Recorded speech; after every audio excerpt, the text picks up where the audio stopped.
Tawagin niyo na lamang ako sa pangalang Elena, 24 years old, mula dito sa Quezon City.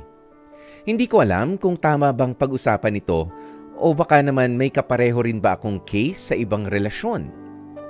Ang totoo po niyan, nadiskubre ko sa browser history ng cellphone ng boyfriend kong itago na lamang natin sa pangalang Daniel na may pinanonood na itong porn o yung mga malalaswang content. Nagawa ko ng kumprontahin si Daniel pero ang laging depensa niya sa akin ay para lang naman daw itong panonood ng isang pelikula. Pero syempre, hindi ako komportable sa ginagawang yun ng boyfriend ko.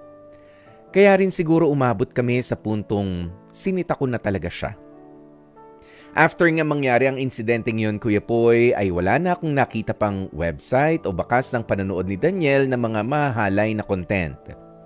Hindi ko alam kung palagi ba siyang nagbubura sa history niya o talagang nagbago na ito. Ang kaso nga lang, there's something na napansin ko sa kanya sa tuwing nagsisiping kami. Paano ba naman kung ano-ano na ang pinagagawa niya sa akin at kung minsan pa nga ay pinagsusuot niya pa ako ng kung ano-anong costume? Hindi ko alam kung anong trip ni Daniel at kung bakit namin ito kailangang gawin. Ang katwiran naman ng boyfriend ko, mabuting araw at hindi niya nagagawa mamabae at sa akin niya ginagawa iyon. Ewan ko pero parang ako pa dapat ang magpasalamat sa kanya. Nakakatawa nga yun, Kuya Poy. Swak talaga sa panggagaslight. Sa tuwing tumatanggi naman ako na magsiping kami, pakiramdam ko nagpapahaging na rin sa akin si Daniel kasi sinasabi niya sa akin na feeling niya ay mas mag-e-enjoy siya kung sa iba niya iyon mararanasan.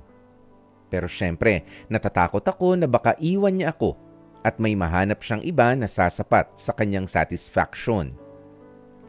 Ayoko naman mangyari yon, Kuya Poy. Alam kong mabuting boyfriend naman si Daniel, pero nabibigla kasi ako sa lustful fantasies na meron siya. Kung minsan aminado akong napapapayag niya ako dahil baka mamaya nga ay tuluyang maghanap na ito ng iba at iwanan niya na lamang akong bigla. Natatakot ako sa pwedeng mangyari sa relasyon namin ni Daniel given na ganun ang klase ng setup na gusto niya sa tuwing kaming dalawa lang. Pero hindi nyo rin naman ako masisisi na para bang nabababuyan ako sa mga pinaggagawa sa akin ng jowa ko. Minsan tuloy, iniisip ko, hindi niya talaga ako mahal. Talagang mahilig lang talaga ang boyfriend kong ito. Gayunpaman, nagpapasalamat po ako sa inyong programa dahil nabigyan ako ng pagkakataon na maibahagi ang problemang pinagdaraanan namin ngayon. Sana ay matulungan niyo ako at mabigyan ng payo sa daladala kong suliranin.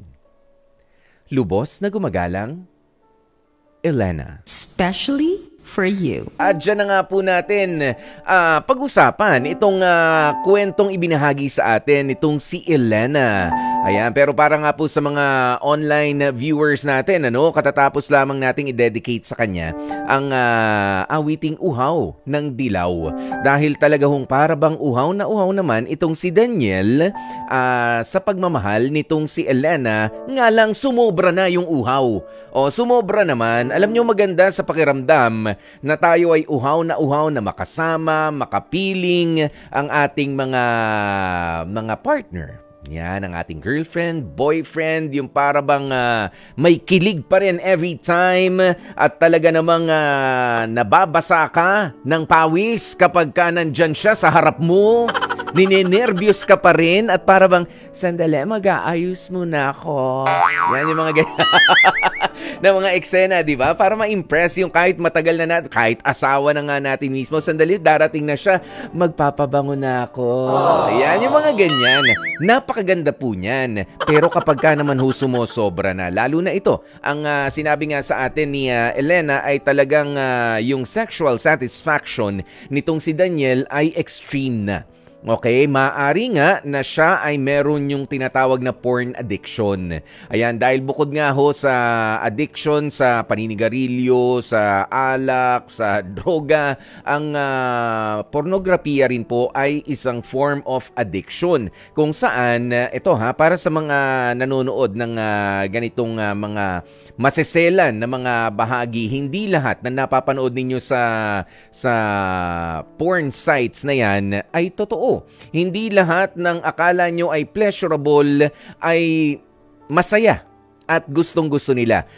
Sabi nga, 'di ba, mga porn actors and actresses yung mga yan. Trabaho yan. They get paid for doing it. Okay, walang pinagkaiba sa mga umiiyak sa pelikula, sa mga tumatakbo na mga stuntman, and they get paid for doing such things. Pero syempre, hindi ko naman sa inihahalin tulad sa mga actors and actresses natin, yung mga nasa nandyan po sa porn, pero it's not real. Okay? It's just a fantasy.